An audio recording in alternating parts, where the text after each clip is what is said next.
Va pachinú. Va pachecala. No, pareja reina.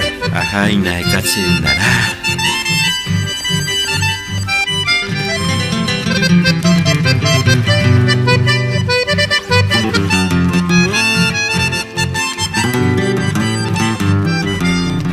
La fiel estampa del habitante de aquel Millaguarete Cora, la estirpe mansa, noble y atenta, mirada limpia de sus abas, es la prestancia del mencho guapo, siempre dispuesto a la amistad, corazón digno, firme estatura, de una palabra sin escrituras, confirman siempre su honestidad.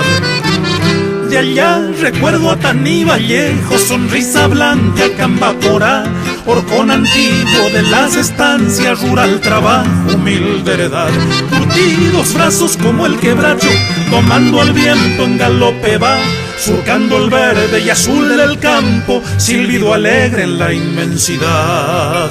Ha hecho un baile orillero pe, oñenairos los paisanos, rescucilo ha hecho setani, a uno de los contrarios pe, novillo ha hecho moñeno, a upepe obiseo.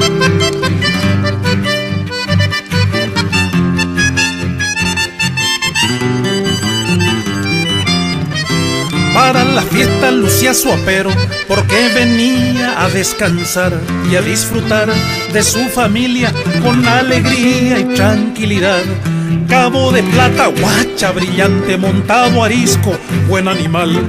El ala ancha de su sombrero, pañuelo azul, chamamecero, concepcionista su identidad.